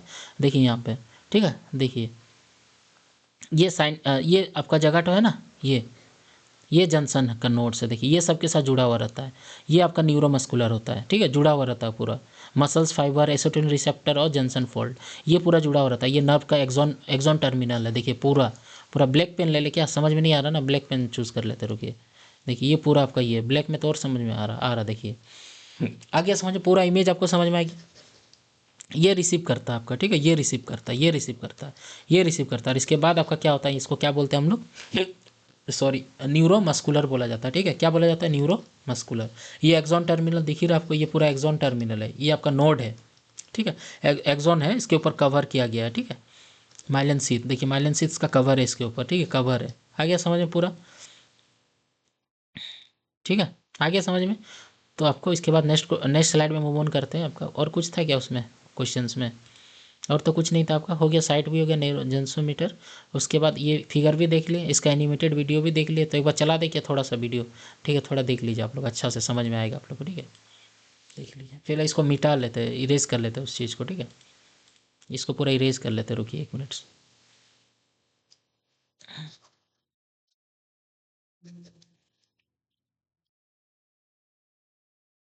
प्ले कर देते हैं इसको, ठीक है, देखिए ये है पूरा एनिमेटेड पूरा। इसी तरह से पूरा बायोलॉजी इस तरह से पढ़ाया जाएगा इस यूट्यूब चैनल में, और सारा क्वेश्चंस का भी डिस्कशन किया जाएगा। तो आप लोग इस चैनल को सब्सक्राइब कर लीजिए और शेयर कीजिए थोड़ा सा, ताकि क्या हो, उससे मेरे को भी मोटिवेशन मिले कि चलिए इस तरह का वीडियो हमको लाना है।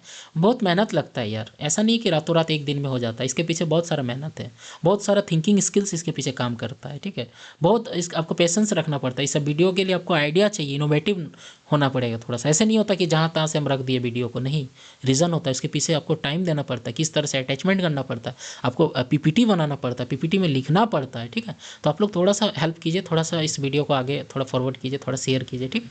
आपके लिए आपको पूरा कोर्स आपको सीबीएसई क्लास 9-10 का मिलेगा। उसके बाद आईसीएसई का भी हम पीवाईक्यू सीरीज लेके आ रहे हैं, ठीक है। ऐसा बात नहीं कि सिर्फ मतलब सभी को हेल्प मिलेगा, ठीक है। थोड़ा देखिए किस तरह से एनिमेटेड पूरा हो रहा है, देखिए पूरा, देखिए आपको इस तरह से एकदम, ठीक है, देखिए, देखिए पूरा जुड़ा हुआ, देखिए सारा चीज़ दिख रहा है हमको, ठीक है, पूरा जुड़ा हुआ है, देखिए, समझ रहे आप लोग ना, देखिए, ठीक है। उसके बाद मूव ऑन करते हैं नेक्स्ट क्वेश्चंस में। तो क्या आपका क्या क्वेश्चन है आपका? क्रोमोजम्स, क्या है क्रोमोजम के बारे में, ठीक है। Chromosomes carry hereditary information from parents to, क्या रखा, पेन सिलेक्ट नहीं हो रहा क्या? हो गया, ठीक है। क्रोमोसोम क्या हो रहा है? Carry heredity information from parents to the next generation. क्या के क्रोमोसोम ये करता है? Are thread like structure located inside the nucleus of an animal cell, always exist in a pair of human reproductive cells, are involve in the process of cell division. They are correct इसमें, मतलब कौन सा सही है इन चारों में statement में से? तो उसको हम लोग देखते हैं। तो सबसे पहले थोड़ा बेसिक चीज़ हम बता देते हैं, ठीक है। देखिए डीएनए, जीन और क्रोमोसोम हर एक बच्चे को मतलब ये करता है, कन्फ्यूजन करता है कि कौन क्या है। तो आज आप लोग को सबसे पहले बता दे रहे, जीन जो होता है सबसे छोटा पार्ट होता है। जीन आपका लिख के बता दे रहे, जीन जो होता है आपका, जीन ये सबसे छोटा स्मॉल पार्ट होता है, स्मॉल पार्ट होता है पूरा इनहेरिटेंस का, ठीक है, स्मॉल पार्ट। इसको हम लोग इंस्ट्रक्शन बोल सकते हैं, ठीक है। इसी मतलब एक तरह का छोटे छोटे इंस्ट्रक्शन होता है जीन के अंदर। क्या होता है? छोटे छोटे इंस्ट्रक्शन होता है, ठीक है। जैसे आँखों का रंग कैसा होगा, उस बच्चे में लंबाई कितनी होगी, बाल काले होंगे या भूरे होंगे, बच्चा किस तरह का सोच वाला होगा। तो ये जीन होता है, ये छोटे छोटे इंस्ट्रक्शन होता है इसके अंदर। इंस्ट्रक्शन मतलब क्या? वो डिसाइड करता है उस बच्चों का फिजिकल कैरेक्टर, वो होता है वो इंस्ट्रक्शन, ठीक है। वो जीन जो होता है आपका क्या होता है? एक आपका इंस्ट्रक्शन होता है। क्या होता है? जीन एक स्मॉल पार्ट है, वो तो पता चल गया। और ये एक तरह का इंस्ट्रक्शन होता है इसके अंदर जो कोडेड रहता है। क्या रहता है? कोडेड रहता है, इंस्ट्रक्शन होता है कि बच्चा का रंग कैसा होगा, उसका लंबाई कितना होगा, बाल काले होंगे या भूरे होंगे, वो चीज़ है, ठीक है। और एक चीज़, जीन डिसाइड करता है कि हम कैसे दिखेंगे और कैसे बनेंगे। मतलब क्या होता है? जीन डिसाइड करता है। देखिएगा एक चीज़ हम आपको प्रैक्टिकली बता दे रहे हैं, देखिए एक्सेप्ट कीजिएगा इसको, थोड़ा हंसिएगा नहीं, ठीक है। कोई लड़की सुंदर है, क्या बोले हम? कोई लड़की सुंदर है, ये डिसाइड करता है उसका जीन। क्या बोले हम? सुनिए, कोई लड़की सुंदर है, वो डिसाइड करता है उसका जीन। कोई लड़का हैंडसम है, ये डिसाइड करता है उसका जीन, क्योंकि उसके अंदर वो चीज़ कोडेड रहता है या फिर इंस्ट्रक्ट रहता है कि वो जो जीन जिसके अंदर जा रहा है, ये जो बच्चा होगा आपका गोरा होगा या फिर सुंदर होगा, ठीक है। ये चीज़ आपका इसमें आपका इंस्ट्रक्ट रहता है, किसमें? जीन के अंदर रहता है। कहाँ रहता है? जीन के अंदर रहता है, ठीक है। तो जीन डिसाइड करता है कि हम कैसे दिखेंगे और कैसे बनेंगे। बनेंगे इन द सेंस हमारा हाइट कैसा होगा, हमारा शरीर कैसा होगा, वो ये डिसाइड करता है। कौन? जीन डिसाइड करता है। कौन डिसाइड करता है? जीन डिसाइड करता है। समझ में आ गया आप लोग को? उसके बाद हम क्या बता रहे हैं, उसके बाद आपका हो गया ये जीन तो समझ में आ गया। जीन छोटा छोटा इंस्ट्रक्शन का कोड होता है। उसके बाद क्रोमोसोम। क्रोमोसोम क्या होता है?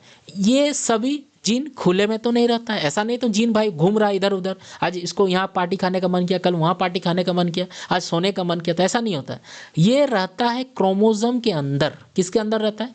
क्रोमोसोम के अंदर। थोड़ा देर बाद आपको समझाएंगे क्रोमोसोम का क्या शेप होता है क्या नहीं होता है, बट इतना अभी सुनिए आप लोग कि ये जो होता है जीन किसके अंदर होता है? क्रोमोसोम के अंदर होता है। ठीक है, अगर हम आपको समझाने के लिए बता दे रहे हैं, ये सभी जीन, जितने सारे जीन तो एक इंस्ट्रक्शन नहीं होता, हमारा बॉडी का डिफरेंट आपका स्ट्रक्चर होता है। डिफरेंट स्ट्रक्चर मतलब डिफरेंट डिफरेंट पार्ट का कुछ कुछ आपका फैक्टर होता है। जैसे आपका पैर का लंबाई क्या होगा, आपका आपका आँख का कलर कैसा होगा, बाल किस तरह से दिखेगा, बाल आपका घना होगा या आपका कर्व होगा, ये डिसाइड करेगा। तो ये ग्रुप ऑफ इंस्ट्रक्शन होता है। कौन? इंस्ट्रक्शन, जीन होता है। ठीक है, और जीन किसके अंदर पाया जाता है? आपके क्रोमोसोम के अंदर पाया जाता है। कहाँ पाया जाता है? क्रोमोसोम के अंदर। ठीक है, मानो क्रोमोसोम अगर एक बुक है तो जीन उसका एक चैप्टर है। समझ में आ रहा है?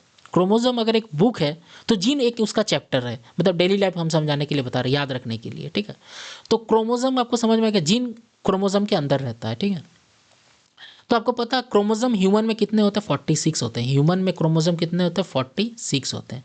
46 नंबर होता है। अगर पेयर बोलता तो 23 पेयर्स होता है। क्या? क्रोमोसोम। क्या? क्रोमोसोम। ठीक है, ये 46 पेयर होता है, 23 पेयर होता है। वो चीज़ अलग है कि आपका जो 22 पेयर होता है उसको बोलते हैं ऑटोसोम, और एक पेयर होता है जिसको हम लोग बोलते हैं ओलोसोम। वो अलग फैक्टर है, उसको बताएंगे आपका जेनेटिक वेरिएशन में। ठीक है, या फिर रिप्रोडक्शन में। ठीक है, तो ये 46 पेयर होता है इसके अंदर। ठीक है, इसमें सॉरी 46 नंबर ऑफ क्रोमोसोम होते हैं, जिसमें कितने पेयर होते हैं? 23 पेयर होते हैं। कितने पेयर होते हैं? 23 पेयर होते हैं। समझ में आ गया आप लोग को? ठीक है, तो ये चीज़ हम लोग देख लिए। जीन क्या होता है? इंस्ट्रक्शन ऑफ, मतलब छोटे छोटे इंस्ट्रक्शन होते हैं, और वो कहाँ पाया जाता है? क्रोमोसोम के अंदर पाया जाता है। कहाँ पाया जाता है? क्रोमोसोम के अंदर। अब हम बता रहे हैं डीएनए क्या होता है। देखिए, डीएनए क्या होता है? ये सबका बॉस होता है। किसी भी ऑफिस का बॉस कौन होता है? कोई तो पर्टिकुलर मैनेजर होता है। तो वही हम लोग का जो मतलब न्यूक्लियस के अंदर जो आपका इनहेरिटेंस को कैरी आउट करता है, वो सबसे बड़ा बॉस जो होता है वो डीएनए होता है। उसके अंदर कौन बॉस होता है? डीएनए बॉस होता है। ठीक है, तो डीएनए क्या होता है? देखिए, क्रोमोसोम जो होता है वो भी हवा से नहीं बना होता है। हम बोल रहे क्रोमोसोम भी किसी चीज़, मतलब हवा हुआ से तो नहीं बना रहता, ऐसा नहीं वो पत्थर से बना हुआ है। क्रोमोसोम बना होता है डीएनए से। यानी कि क्रोमोसोम जो बना होता है वो किससे बना होता है? डीएनए से बना होता है। ठीक है, क्रोमोसोम किससे बना होता है? डीएनए से। ठीक है, ये हो गया। डीएनए क्या होता है? देखिए, डीएनए एक अगर आप डेली लाइफ में आप ये देखिएगा, मतलब आपका क्या बोलते हैं उसको, सीढ़ी देखिएगा। तो अगर वो सीढ़ी को अगर आप मान लीजिए, ये सीढ़ी है। ठीक है, सीढ़ी के इस तरह से सीढ़ी दिखता है हम लोग कोई भी चीज़ में चढ़ते हैं छत उत में, तो इसको अगर हम लोग मोड़ देते हैं, क्या बोल रहे हैं, इसको अगर हम लोग मोड़ देते हैं इस तरह से, ठीक है, आप लोग का इस तरह से, इस तरह से, ठीक है, ये इस तरह से मोड़ देते हैं, तो आपका क्या बन जाता है? ये आपका ये बन जाता है। क्या बन जाता है आपका?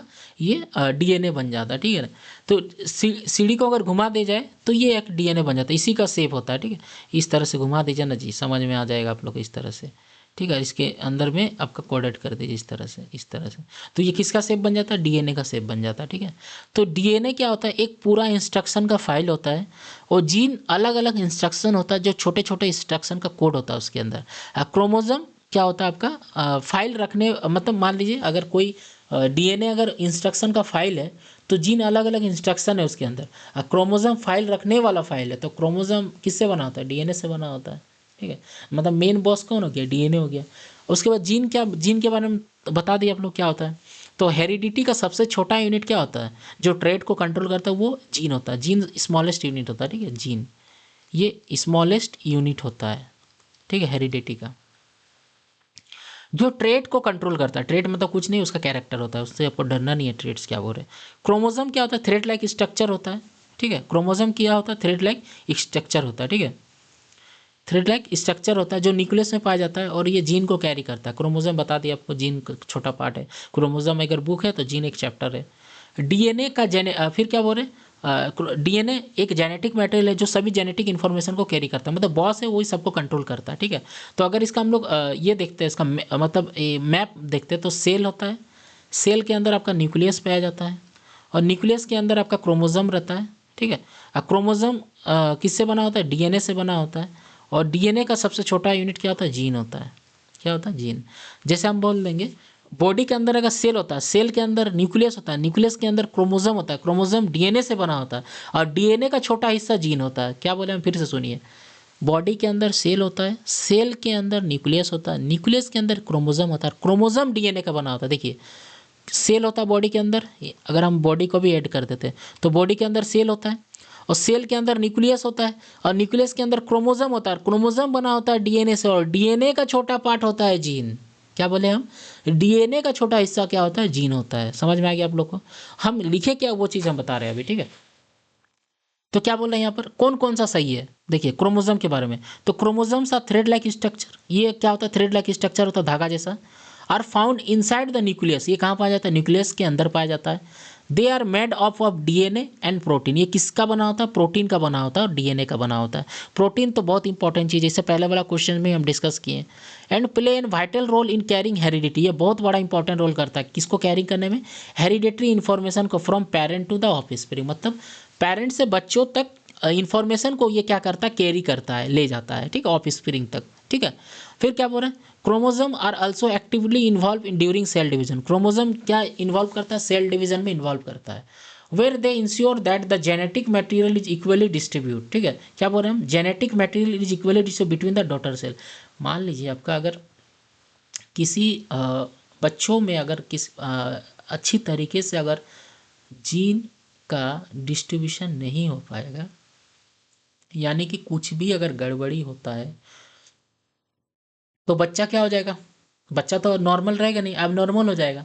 तो उससे बचाने के लिए ये क्या करता है? सेल डिवीजन एक इंश्योर करता है कि genetic material is equally distributed between the daughter cell है या नहीं है। मतलब ये उसका भी काम करता है कि जेनेटिक मटेरियल क्या हो रहा है? इक्वली डिस्ट्रीब्यूट कर रहा है कि नहीं डॉटर सेल में, ठीक है। दोनों देख लिए हम लोग।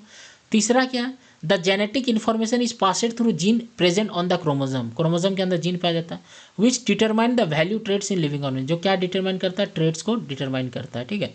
तो हम लोग क्या देते हैं? कैरी क्या heredity information from parent to the next generation. हाँ ये सही है। और थ्रेड लाइक स्ट्रक्चर, ये भी सही है। हम लोग देख लिए क्रोमोसोम क्या होता है? थ्रेड लाइक स्ट्रक्चर होता है। उसके बाद हम लोग इसका इमेज देखने वाले थोड़ा सा देरी में, ठीक है। Always exist in pair of human reproductive sales. ये हमेशा पेयर में होता है क्या? ये आपका पेयर में होता है क्या? तो नहीं, ये हमेशा पेयर में नहीं होता है। ये always exist in pair of human reproductive नहीं। In human reproductive cell sperms and eggs chromosome are do not exist in pair. क्या बोल रहे हैं? In human reproductive cells such as sperms and eggs chromosome do not exist in pair, they are present as a single said.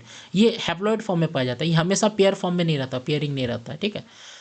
Last वाला क्या बोल रहा है? Are involve in the process of cell division. हाँ ये involve होता है। तो इसका ऑप्शन क्या हो जाएगा? 1 सही है, 3 2 सही है और 4 सही है। ये वाला सी नंबर देखिए, 1 सही है, 2 सही है और 4 सही है। क्या बोले हम? समझ में आ गया आपको? ये जो रिप्रोडक्टिव सेल होता है, जैसे मेल का स्पर्म होता है और फीमेल का एग्स होता है, वहाँ पे पेयर नहीं पाया जाता, वहाँ पर सिंगल सेट होता है, वहाँ पर डिप्लॉयड नहीं बनाता। इसको अगर मिटा दे रहे थोड़ा सा, यहाँ पर डिप्लॉयड नहीं पाया जाता, यहाँ पर हैप्लॉयड पाया जाता है, ठीक है। तो इसीलिए ये इन्वॉल्व नहीं होता किसमें? आपका पेयर में नहीं होता, रिप्रोडक्टिव सेल में। कहाँ कहाँ होता है आपका? कहाँ होता है? Involve in the process of cell division में होता है, थ्रेड लाइक स्ट्रक्चर होता है, कैरी करता है इन्फॉर्मेशन को, ठीक है। इसके बाद वाला पे आपका स्लाइड में आपको उसका इमेज देखने को मिलेगा। देखिए ये किसी का सेल है, किसी बॉडी का। इसके लिए पेन सेलेक्ट कर लेते हैं रेड कलर का, ठीक है। तो ये आपका सेल है। सेल के अंदर आपको न्यूक्लियस दिख रहा है, मास्टर ऑफ द सेल, जिसको बोला जाता है ब्रेन ऑफ द सेल।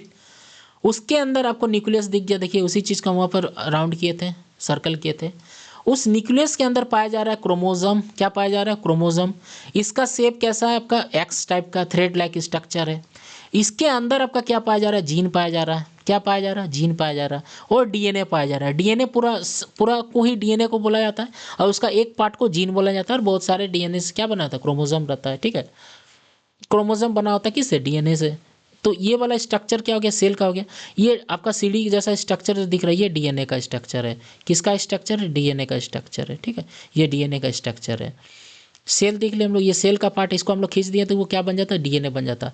और ये जो क्रोमोसोम है वो किस टाइप का होता है? थ्रेड लाइक स्ट्रक्चर होता है, ठीक है। थ्रेड मतलब घुरा घुरा घुरा इस तरह से घुमा हुआ चीज़ रहता है, सर्फिल स्पाइरल टाइप का, ठीक है। स्पाइरल टाइप का, इस तरह से, इस तरह से, इस तरह से, ठीक है। ये इमेज आपको समझ में आ गया। सबसे पहले कौन है? सेल है। सेल के बाद कौन है? न्यूक्लियस है। न्यूक्लियस के बाद क्रोमोसोम है। क्रोमोसोम के बाद कौन है? डीएनए है। ठीक है, ये डीएनए है। डीएनए के बाद आपका क्या है, जीन है। क्या है, जीन। एक्चुअली इस तरह का इमेज होना चाहिए था, ठीक है, इस तरह से इमेज बनना चाहिए था। ये यहाँ पर डायरेक्शन अलग दिया हुआ, ठीक है, गलत दिया हुआ। ये जो आपका सेल, सेल से न्यूक्लियस, न्यूक्लियस से क्रोमोसोम, क्रोमोसोम से क्या है, डीएनए, डीएनए से क्या है, डीएनए जीन है, जीन के बाद सेल है। समझ में आ गया आप लोग को पूरा स्ट्रक्चर इसका, ठीक है। हम लोग इसका 3D इमेज देख लिए, 3D नहीं मतलब पूरा विजुअलाइजेशन कर लिए इसका। नेक्स्ट क्वेश्चन क्या है आपका, the lens system of human eye from an eye image light sensitive. मतलब क्या होता है, lens system human eye from an image is light sensitive screen which is called. जहाँ इमेज बनता है सेंसिटिव स्क्रीन, वो क्या होता है, रेटिना होता है। क्या होता है, रेटिना होता है, ठीक है। क्या होता है, रेटिना होता है। क्या होता है, रेटिना। ये आपका रेटिना होता है, ठीक है। तो उससे पहले हम थोड़ा बता दे रहे ह्यूमन आई के बारे में भी। हम लोग का ह्यूमन आई क्या होता है, कैमरा की तरह होता है। जो कॉर्निया होता है उसका सबसे इंपॉर्टेंट पार्ट, अगर कॉर्निया देखते हैं हम लोग, कॉर्निया दिया हुआ है ना, हाँ कॉर्निया देखिए, ये कॉर्निया, ठीक है। थोड़ा सा इसके लिए पेन चेंज कर देते हैं। ये आपका क्या कॉर्निया है, ठीक है। तो कॉर्निया क्या होता है, एक तरह का कैमरा लेंस होता है। आपका अगर हम लोग इसको एग्जांपल हम लोग कैमरा मोबाइल से दें, तो ये मोबाइल का आपका फ्रंट पार्ट होता है, लेंस का, कैमरा लेंस का ये फ्रंट पार्ट होता है, ठीक है। कौन, कॉर्निया। उसके बाद आप लोग अगर रेटिना को देखेंगे तो रेटिना आपको दिखा दिया, आपको कहाँ था रेटिना, देखिए रेटिना ये वाला पूरा रेटिना होता है, ठीक है। यहाँ पे रेटिना देखिए। तो रेटिना उसका सेंसर होता है जहाँ पर क्या बनता है, इमेज बनता है, यानी कि फिल्म सेंसर होता है। ऑप्टिक नर्व आपको कहीं दिख रहा है, देखिए ऑप्टिक नर्व यही तो ब्रेन तक ले जाता है। ये एक वायर होता है, ये एक वायर होता है, ठीक है, जो आपका ब्रेन तक ले जाता है। और वो जो हम लोग को पता है जो आई में इमेज बनता है वो क्या बनता है, इन्वर्टेड बनता है, रियल और इन्वर्टेड बनता है। बट उसको सीधा बनाता है कौन, ब्रेन करता है।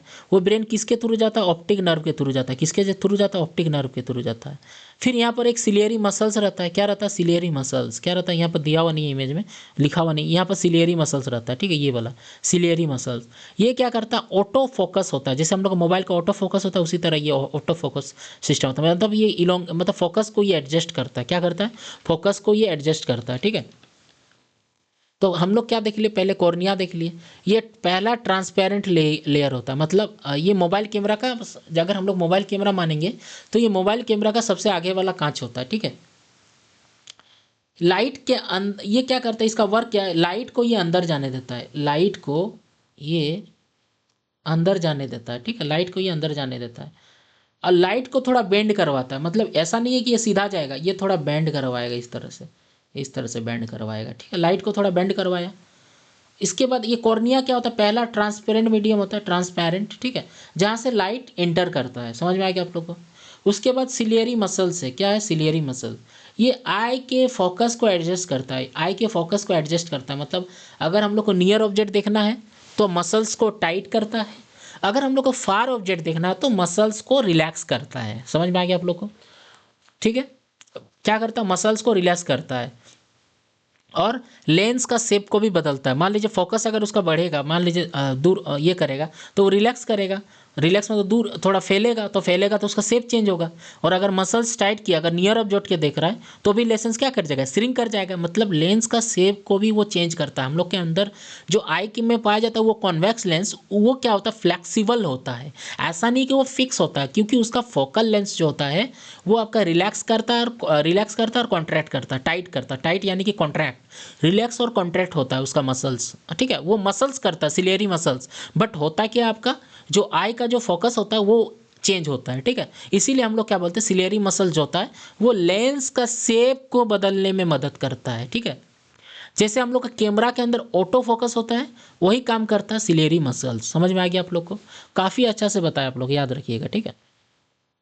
उसके बाद रेटिना, आपको पता है रेटिना जो जहाँ पर इमेज बनता है, और इमेज कैसा बनता है, रियल, कैसा इमेज आ गया यहाँ पे, इसको इरेज कर दे रहे, ठीक है, ठीक है। कैसा इमेज बनता है आपका, रियल बनता है। क्या बनता है, रियल और इन्वर्टेड, इन्वर्टेड। बट यहाँ पर ऑप्टिक नर्व जो होता है आपका, वायर जो होता है, ये इसको इन्फॉर्मेशन पहुंचाता है। किसको, हम लोग का मास्टर कौन है, हम लोग का बॉडी का मास्टर कौन है, ब्रेन है।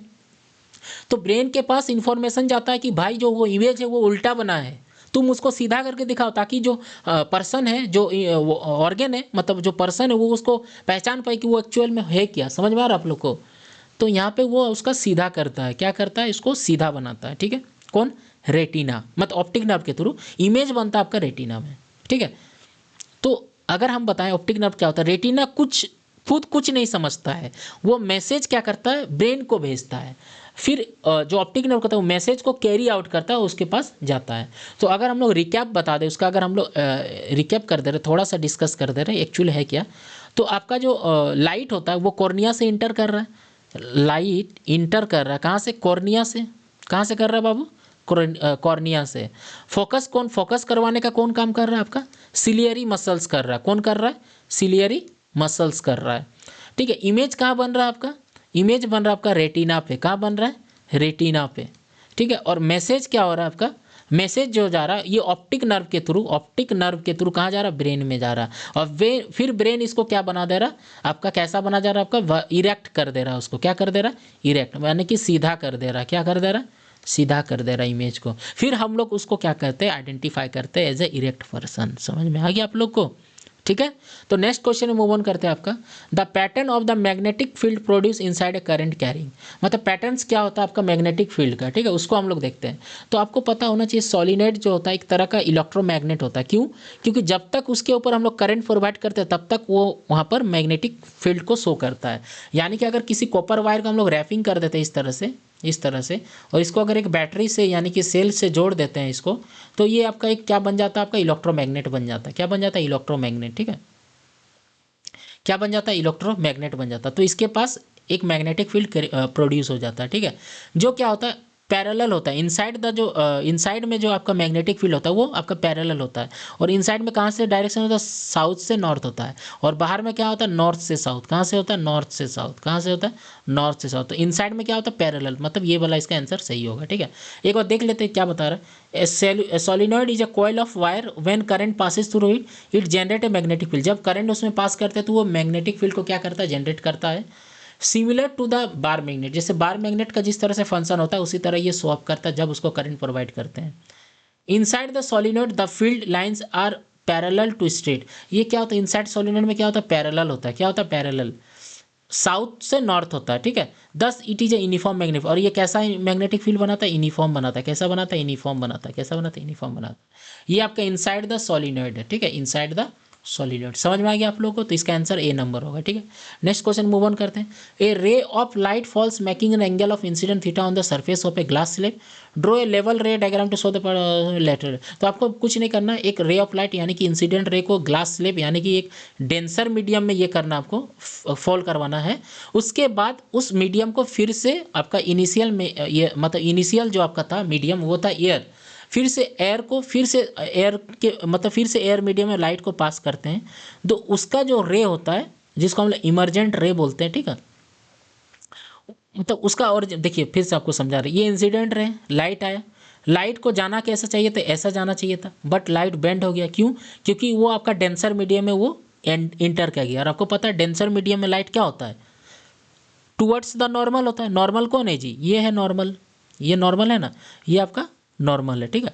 तो लाइट को जाना कैसा चाहिए था, लाइट को ऐसा जाना चाहिए था। अगर मान लीजिए वो मीडियम अगर सेम होता तो लाइट सीधा चल जाता है, बट लाइट सीधा नहीं गया। क्यों, क्योंकि यहाँ पर मीडियम चेंज हो गया, पार्टिकल्स डेंसिटी बढ़ गया, जिसके कारण क्या होगा, यहाँ से अगर एक हम लोग नॉर्मल खींचते हैं तो लाइट क्या होता है, लाइट जाता है, फिर से इसका अपना डायरेक्शन चेंज कर देता है। क्यों, क्योंकि फिर से यहाँ पर एयर मीडियम आ जाता है, फिर से पहले में क्या था, एयर मीडियम था, तो एयर मीडियम आने से फिर से वो क्या हो जाता है, अवे फ्रॉम द नॉर्मल हो जाता है। तो इसका डायरेक्शन जो होता है वो चेंज हो जाता है। देखिए डायरेक्शन जो होता है वो चेंज हो जाता है, मतलब क्या होता है, अवे फ्रॉम द नॉर्मल हो जाता है, ठीक है। और इसका जो इनिशियल पोजीशन था, अगर इसको हम लोग सीधा अगर हम लोग खींचते हैं तो इसका डायरेक्शन कुछ इस तरह से जाता है।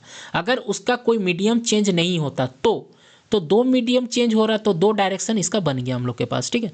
तो ये जो इनिशियल लाइन था और जो अभी लाइन भी ना, उन दोनों के बीच का जो डिस्टेंस है इसी को बोला जाता है लेटरल डिस्प्लेसमेंट। क्या बोला जाता है, लेटरल डिस्प्लेसमेंट बोला जाता है। क्या बोला जाता है, लेटरल डिस्प्लेसमेंट, सॉरी, ठीक है। और ये हो गया आपका क्या, इमरजेंट रे हो गया, जो आपका उस मीडियम से बाहर निकला अपना ओरिजिनल मीडियम में आया फिर से, तो उसको बोला जाता है इमरजेंट रे। दोनों के बीच का जो डिस्टेंस होता है उसको लेटरल डिस्प्लेसमेंट बोला जाता है। क्या बोला जाता है, लेटरल डिस्प्लेसमेंट, ठीक है। तो ये क्वेश्चन आपको समझ में आ गया। सेकंड आपको नेक्स्ट क्वेश्चन मूव ऑन करते हैं। आपका क्या है question, in which region of the brain medulla and cerebrum locate. Medulla और सेरिबरम कहाँ पर लोकेट होता है, ठीक है। तो बोथ मेडुला एंड सेरिबेलम, यहाँ पर सॉरी गलती से सेरिबेलम लिख दिया हम, सेरिबेलम होगा, ठीक है। तो are located in the hind brain. Hind brain में क्या होता है आपका, मेडुला होता है, ठीक है, मेडुला होता है, ठीक है। तो आपका इसका इमेज आपको दिखाने से और अच्छा समझ में आएगा, देखिए, ठीक है। देखिए ये आपका क्या आपका यहाँ पर सेरिबेलम है, देखिए सेरिबेलम, ठीक है। सेरिबेलम में किसका पार्ट है, हिंड ब्रेन का। बट सेरिबेलम जो है ये किसका पार्ट है, फोर ब्रेन का पार्ट है, देखिए फोर ब्रेन, ठीक है। ये आपका फोर ब्रेन है आपका। ये जो ब्रेन दिख रहा है, ब्रेन को तीन पार्ट्स में बांटा गया, फोर ब्रेन, मिड ब्रेन और हिड ब्रेन। तो फोर ब्रेन में क्या कौन सा पार्ट आता है आपका, सेरिबेलम आता है। पता है ये सेरिबेलम कितना इंपॉर्टेंट पार्ट है। ये डिसाइड करता है कि आप कितने बड़े पोस्ट पर जाएंगे, ये डिसाइड करता है कि आप कितने क्लेवर होंगे, ये डिसाइड करता है कि आपके अंदर इंटरेस्ट क्या आएगा, ये डिसाइड करता है कि आपके अंदर स्पीच क्वालिटी आएगा, ये डिसाइड करता है कि आपका मेमोरी फॉर्मेशन कैसा होगा। सोचिए कितना इंपॉर्टेंट ऑर्गन भगवान ने हमें बनाया है हमारे बॉडी के अंदर, सेरिब्रम, समझ रहे हो। Logical reasoning, thinking skills, decision making power, ability to solve any questions within second, it is decided by cerebellum which is situated in our human brain। Getting my point. तो ये इतना important point है cerebellum, समझ रहे आप लोग। ये आपका डिसाइड करता है कि आपको बनना क्या है। ये तो इस पे आप लोग सोच रहे हैं, ये आपका ब्रेन का 66% ये पार्ट होता है, या फिर 60%, समझ रहे। ये जो आपका फोर ब्रेन है टोटल, ये जो ब्रेन का जो ऊपर वाला पार्ट है ये आपका फोर ब्रेन है। इस फोर ब्रेन का सबसे बड़ा पार्ट सेरिबेलम है, उसके बाद थैलेमस और हाइपोथैलेमस आता है, ठीक है। तो सबसे इंपॉर्टेंट क्या है आपका सेरिब्रम, ठीक है, जो मेमोरी के लिए रिस्पॉन्सिबल होता है, ठीक है। तो हम लोग क्या देख लिए, ये फोर ब्रेन हो गया, ये बीच वाला पार्ट जो होता है ये मिड ब्रेन होता है, क्या होता है, मिड ब्रेन। और आपका लास्ट वाला पार्ट जो होता है, ये लास्ट वाला पार्ट ये आपका हिंड ब्रेन होता है। क्या ब्रेन होता है, हिंड ब्रेन। जो हिंड ब्रेन का पार्ट होता है वो आपका सेरिबेलम होता है, पोन्स होता है और मेडुला ऑब्लंगेटा होता है। सेरिबेलम बैलेंस बनाता है, हम लोग चलते हैं दौड़ते हैं तो ये बैलेंस बना रहा है। पोन्स क्या कर रहा है, हम लोग का स्लीपिंग साइकिल को कंट्रोल कर रहा है कि हमको कितना देरी सोना है। जिसका पोन्स अच्छा से काम करता है उसको नींद ज़्यादा आता है, समझ में आया आपको। और किसका अगर पोन्स इरेगुलर काम कर रहा है तो उसको नींद काफ़ी कम ज़्यादा, वो आपका इरेगुलरिटी ज़्यादा रहता है, समझ रहे। तो पोन्स डिसाइड करता है स्लीपिंग को। और मेडुला ऑब्लंगेटा आपको पता है क्या ये करता है आपका, जो आप लोग क्या होता है, मतलब जो हम लोग का मतलब कंट्रोल में नहीं होता, जैसे हार्ट बीट हो गया, ब्रीथिंग हो गया, ठीक है। जो इनवॉलेंट्री एक्शन रहता है उसको कंट्रोल करता है, ठीक है। कौन, इनवॉलेंट्री एक्शन जितना होता है वो कंट्रोल करता है कौन, मेडुला ऑब्लंगेटा, ठीक है। और थैलेमस हाइपोथैलेमस, ठीक है, बाहरी टेम्परेचर को मेजर करता कौन, थैलेमस। और हाइपोथैलेमस तो बहुत इंपॉर्टेंट है, इसके भी बारे में थोड़ा बता दे रहे आप लोग को, ठीक है। ये हाइपोथैलेमस जो होता है ये काफ़ी डेंजर होता है। ये भूख, प्यास, गुस्सा, नफरत, मोहब्बत, चाहत, अट्रैक्शन, अफेक्शन, ठीक है, बॉडी अटैचमेंट, सारा चीज़ ये रिस्पॉन्सिबल करता है। और ये लड़की में थोड़ा सा कम एक्टिव होता है, ये भी ध्यान से सुन लीजिए आप। लड़कों में काफ़ी ज़्यादा एक्टिव होता है, लड़की में कब एक्टिव होता है, जब मतलब किस तरह से आपको समझाएंगे, ये कंट्रोल में उन लोग का रहता है, गर्ल्स के कंट्रोल में रहता है हाइपोथैलेमस, बट बॉय का कंट्रोल में हाइपोथैलेमस नहीं रहता। इसीलिए आप देखिएगा ज़्यादातर मतलब क्या बोलेंगे, ज़्यादातर जो बॉयज़ होते हैं वो अट्रैक्ट होते हैं लड़की की तरफ। ऐसा बात नहीं कि लड़की नहीं होती है, लड़की के पास कंट्रोल स्टेमिंग पावर होता है कि कब किसके साथ अट्रैक्शन करना है और कब किसके साथ अट्रैक्ट नहीं करना है, और सिचुएशन को वो हैंडल करने जानती है, उस मतलब अट्रैक्शन के सिचुएशन को। बट बॉयज़ के पास ये चीज़ नहीं होता है, सॉरी फॉर दैट, हम भी एक बॉय है, ठीक है। तो हाइपोथैलेमस के पास वो चीज़ नहीं पावर होता है। ये भूख को ये करता है, थर्स्टी को, प्यास को, नफ़रत को, मोहब्बत को, गुस्सा को, रिस्पेक्ट को, सब को ये कंट्रोल करता है। तो सोच रहे ब्रेन के पास क्या चीज़ है, एक है जो बना रहा, आपका दिमाग कैसा होगा, आपका थिंकिंग स्किल कैसा होगा, आपका लॉजिकल रीजनिंग कैसा होगा, आपका न्यूमेरिकल वैल्यू मतलब न्यूमेरिकल एबिलिटी कैसा होगा, और एक ऐसा चीज़ जो आपको अट्रैक्शन से बचाएगा, गुस्सा से बचाएगा। जो बहुत जल्दी जो गुस्सा जाता है उसका हाइपोथैलेमस भी एबनॉर्मल होता है। समझ में आ रहा है आप लोग को ना, आ रहा है ना समझ में। तो ये चीज़ हो गया। हम उसका एक 3D इमेज भी बताएंगे, उसका 3D वीडियो भी दिखा रहे हैं आपको। तो उससे पहले इसको डिस्कस कर लेते हैं, ठीक है। तो मेडुला देख ले, हिंड ब्रेन, और ये आपका सेरिब्रम का आता है, फोर ब्रेन का पार्ट होता है, ठीक है। स्टेट इसका फंक्शन क्या, मेडुला पता दी। अब क्या मेडुला किसको कंट्रोल करता है, आपका इनवॉलेंट्री एक्शन को, किसको, इनवॉलेंट्री एक्शन को, ठीक है, इनवॉलेंट्री एक्शन, ठीक है। इसको ब्लैक पेन ले लेते हैं, इसको कौन फिर से लिख दे रहा है, इसको इनवॉलेंट्री एक्शन को कंट्रोल करता है, ठीक है। और आपका जो सेरिब्रम है ये क्या करता है, मेमोरी के लिए रिस्पॉन्सिबल होता है, मेमोरी, लॉजिकल थिंकिंग, ठीक है, लॉजिकल थिंकिंग, ये सब इसके लिए रिस्पॉन्सिबल होता है। ठीक है, और उसके बाद क्या, name A hormone that promotes the growth of tendrils and explain how they help in the P plant. तो ऑक्सीन बताना आपको प्रोमोट्स करता है क्या टेंड्रिल्स के लिए। तो सबसे पहले टेंड्रिल्स होता क्या है, तो कभी आपने मनी प्लांट्स देखे हैं, ग्रेप्स का पेड़ देखा, अंगूर का पेड़, या फिर लौकी का पेड़ या मटर का पेड़ तो देखा ही होगा कभी ना कभी, मनी प्लांट तो देखा ही होगा। चलो, इन पौधे का जो स्टेम होता है काफ़ी वीक होता है। इस ये सभी पेड़ का, प्लांट्स का जो स्टेम होता है काफ़ी वीक होता है, ये खुद स्टेट खड़े नहीं रह सकते, इसलिए नेचर ने इसके पास एक प्रॉपर्टी दिया जिसे बोलते हैं टेंड्रिल्स। क्या बोलते हैं, टेंड्रिल्स। ठीक है, उसको क्या बोलते हैं, टेंड्रिल्स। ठीक है, तो टेंड्रिल्स कुछ नहीं होता, ये एक थ्रेड लाइक स्ट्रक्चर होता है that helps weak stem plants to climb and grow upward. मतलब इसका डायरेक्शन जो होता है ये अपवर्ड ले जाने में मदद करता है। आ गया समझ में। और इसका जो डायरेक्शन होता है वो किधर ले जाता है, सनलाइट की ओर डायरेक्शन को ले जाता है। कहाँ ले जाता है, सनलाइट की ओर डायरेक्शन को ले जाता है। समझ में आ गया आप लोगों को। तो टेंड्रिल्स का प्रॉपर्टी देख लिए। तो इसके लिए इसके पीछे एक हार्मोन रहता है जिसको बोलते हैं auxin hormone. Is a hormone that promotes the growth of plant tendrils. Tendrils are cylinder structure that help climbing the plants like pea contact piece connect to a climb and other service. जैसे मटर का पौधा उसी तरह से बता रहा है। उसके लिए सबसे अच्छा एग्जांपल है मनी प्लांट, आपको डेली लाइफ में घर में दिखने को मिलेगा। तो इसके अंदर कौन सा प्रॉपर्टी पाया जाता है, टेंड्रिल्स पाया जाता है। क्या पाया जाता है आपका, टेंड्रिल्स, है ना। क्या बोलते हैं उसको, टेंड्रिल्स, टेंड्रिल्स। ठीक है, ये आपका जो क्या होता है वीक स्टेम को, ये क्या करता है, वीक स्टेम को क्या करता है, ये सीधा खड़ा रखने में मदद करता है। और इसका जो डायरेक्शन होता है सनलाइट की ओर, उसको भी ये ले जाने में मदद करता है। ठीक है, समझ में आ गया आप लोग को। तो इसके पीछे कौन सा हार्मोन रहता है, ऑक्सिन हार्मोन रहता है। ठीक है, उसके बाद अच्छा एक आपका ये 3D आपका इमेज है, आपका एनिमेटेड वीडियो, उसको भी दिखा दे रहे हैं। ठीक है, देखिए इसको भी प्ले करके दिखा दे रहे हैं, ब्रेन का ही पार्ट था। ठीक है, देखिए ये पूरा ब्रेन है। इस ब्रेन के अंदर आपका सेरिबेलम, देखिए सबसे नीचे पार्ट, जूम करके दिखाएंगे उसको, रुके पहले प्ले कर देते हैं आपका। ठीक है, देखिए, देखिए किस तरह से हम लोग का ब्रेन जो फंक्शन करता है। फ्रंटल लोब, जब इसका लोब बताएंगे, 4 लोब होता है, उसके बारे में जब हम लोग डिटेल देखेंगे तब बताएंगे। देखिए, है ना, देखिए किस तरह से जूम कर रहा है वो नीचे वाला पार्ट, अंदर वाला पार्ट जो है, अगर इसको रोक देते हैं हम, ठीक है, इसको अगर हम लोग रोक देते हैं, थोड़ा सा रुकिए, बैक ले जा रहे हैं। ठीक है, देखिए ये वाला जो पार्ट होता है ना, ये वाला पार्ट, अरे यार रुकिए, ये जो पार्ट होता है आपका, इसको रोक देते हैं थोड़ा सा, रुकिए। ये वाला पार्ट, ये वाला पार्ट, ये होता है आपका क्या, पिट्यूटरी ग्लैंड। ये बहुत इंपॉर्टेंट पार्ट होता है, ये पूरा पिट्यूटरी ग्लैंड होता है। देखिए जूम करके दिखा रहे हैं, सबसे नीचे रहता है, हिंड ब्रेन का पार्ट होता है, ये भी याद रखिएगा। ठीक है, फिर देखिए जूम करके दिखा रहे हैं, देखिए किस तरह से क्या हो रहा पूरा से अच्छा से। ऑक्यूपेटल लॉब, सेरिबेलम, देखिए सेरिबेलम भी नीचे पर आता है, देखिए सेरिबेलम को दिखा दे रहे, देखिए, और जूम कर रहे हैं, देखिए, देखिए सेरिबेलम, देखिए ये हम लोग का बॉडी का पोस्चर्स को मेंटेन करता है, बॉडी बैलेंस बनाता है बॉडी को। देखिए ये इंपॉर्टेंट पार्ट है, देख लीजिए, देखिए किस तरह से। ठीक है, आ रहा ना समझ में आप लोग को। इसी तरह से पूरा लेक्चर आपको बायोलॉजी में इसी तरह मिलेगा, 3D एनिमेशन के थ्रू पढ़ाएंगे। ठीक है, तो चैनल को थोड़ा सब्सक्राइब कर लीजिए और इसको थोड़ा सा ये कीजिए, हाँ शेयर कीजिए। ठीक है,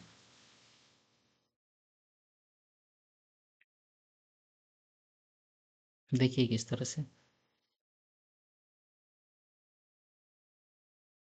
देखिए पूरा आपका सेरिबेलम को जूम कर दिए, पूरा सेरिबेलम को देख रहे हैं। ये है हम लोग का फंक्शन ब्रेन का, ये फंक्शन है हम लोग का बॉडी ब्रेन का। ठीक है, आ गया, देख लीजिए।